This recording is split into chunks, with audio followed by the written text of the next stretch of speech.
Buenos días, doctora. El tema a presentar viene a ser un análisis de casos penales. El caso es el número 163219 JP. Los integrantes son Andrés Merchán y mi persona. Los hechos del caso. El 5 de septiembre de 2012, los técnicos de la Unidad de Minería Ilegal del Ministerio del Medio Ambiente, junto con la agencia de regulación que realiza un operativo de control en el sector San Luis, ubicado en el Parque Nacional de Podocarpus, en el cual se identificó tres campamentos ilegales de minería, en donde se encontraron herramientas como detonadores explosivos, tacos de dinamita, entre otros. Estos implementos fueron de gran afectación por parte del sector porque estaban ubicados en lo que desembocaba en una quebrada cercana. Esto a 200 metros cuadrados, lo que afectó una vegetación nativa y la desviación del recurso natural de la quebrada de los campamentos. Como tipo penal encontramos el artículo 260 del COIP, que nos habla de la actividad ilícita de recursos mineros. El sujeto activo es la persona que, sin la autorización de la autoridad, el sujeto pasivo viene a ser la naturaleza y el bien jurídico protegido, los recursos mineros. El otro tipo penal viene a ser el artículo 661, que va relacionado con el artículo 260 del COIP, que nos habla del financiamiento o suministro de maquinarias o extracción ilícita de los recursos mineros. El sujeto activo viene a ser la persona que realiza la acción del financiamiento o suministro en minerías de manera ilícita, el sujeto pasivo la naturaleza y el bien jurídico protegido los recursos mineros. Bueno, a continuación veremos las alegaciones de las partes, que por los demandantes se encuentran los ciudadanos del sector de Achupayas. Denunciaron que la empresa Conecel, que hoy en día se conoce como Claro, causó un daño ambiental al instalar una antena de telecomunicaciones dentro del perímetro de influencia del Parque Nacional Podocarpus, en un área pública y sin cumplir con las normas ambientales mínimas requeridas. Alegaron que esta instalación afectó tanto al ecosistema del parque como a la salud de las personas, por lo cual solicitaron una reparación integral y una indemnización.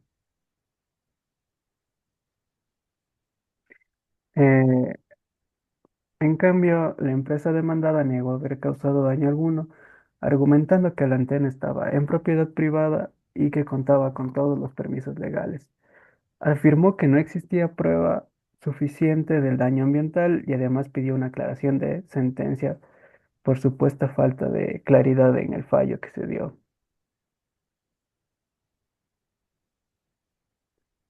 Muy bien, la motivación jurídica del juez, o en este caso el tribunal, fue el siguiente.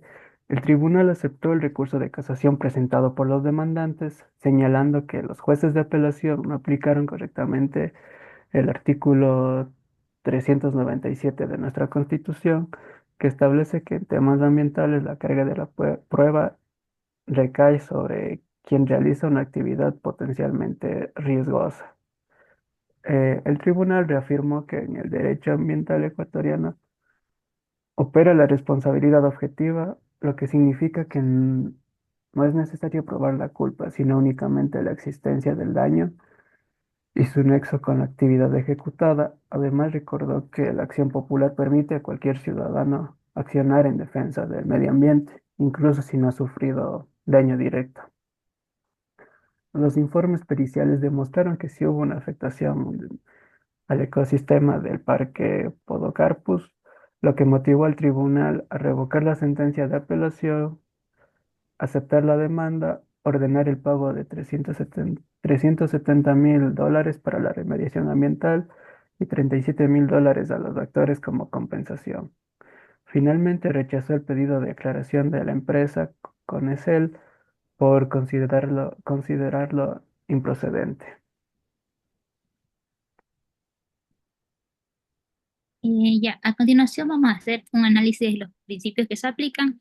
El primero es que quien contamina paga, como ya lo mencionó mi compañero, se encontró la culpabilidad y la persona que fue demandada tuvo que pagar $370.000 al Ministerio del Medio Ambiente para que se restaure el entorno, lo que nos lleva al siguiente principio, que viene a ser la reparación. Aunque este fue netamente económica, los fondos iban a ser utilizados para la recuperación de flora o fauna que fue afectada del Parque Nacional, y también para las personas que fueron afectadas en su alrededor. En cuanto a la responsabilidad, también se encontró la culpabilidad al señor Darwin José Sukunuta Llanes, el encargado de esta afectación, esto mediante los peritajes, pruebas y testimonios. Y en cuanto a la responsabilidad objetiva, eh, esta se dio ya que se violó en contra de la vida y la salud de las personas en su alrededor. Ya. A continuación, el análisis de efectividad de las acciones penales frente a daños ambientales. Veremos ventajas y desventajas. Para nosotros las acciones penales contra daños ambientales sí suelen ser efectivas, sin embargo, como todo proceso tiene sus ventajas y desventajas.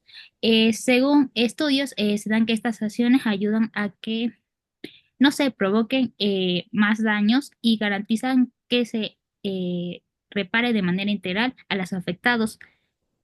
Sin embargo, por otras opiniones de otras personas nos dice que esta tiene una ineficacia. Al presentar unas ventajas, pueden imponer sanciones y obligar a la reparación con finalidad que exista una coexistencia de gran daño que se realiza en el medio ambiente.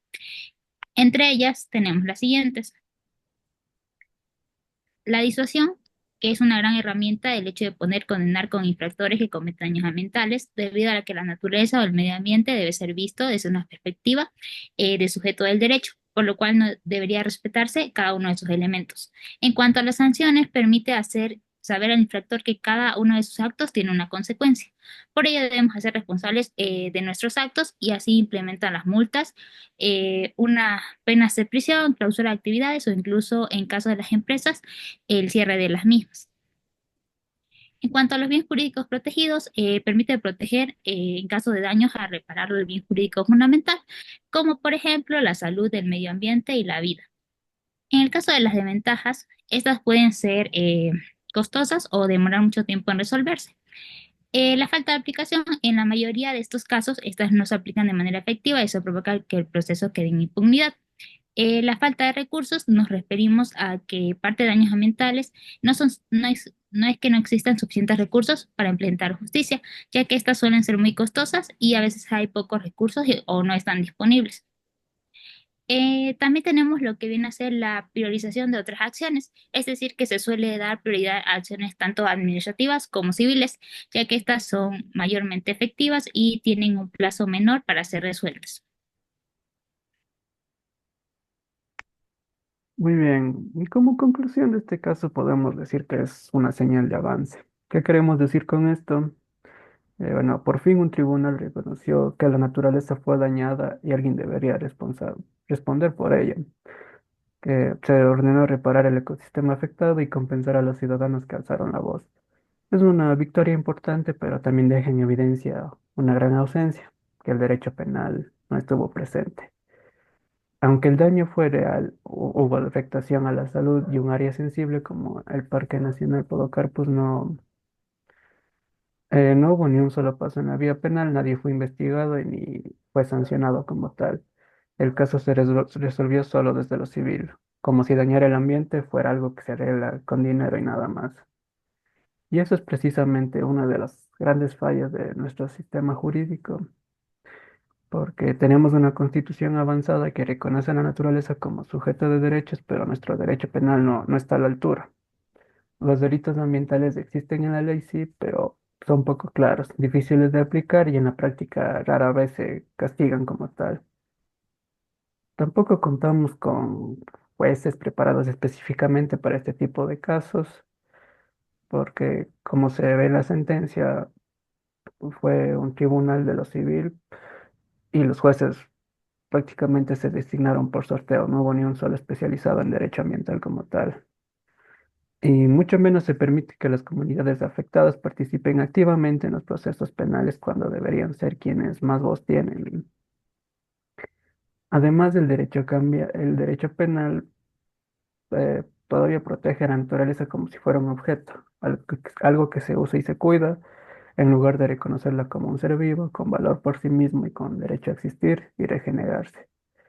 ¿Qué podríamos cambiar? Desde nuestro punto de vista, lo que podríamos cambiar es que los delitos ambientales se describan con más claridad y se sancionen de verdad, ¿no? Como simples advertencias o multas simbólicas.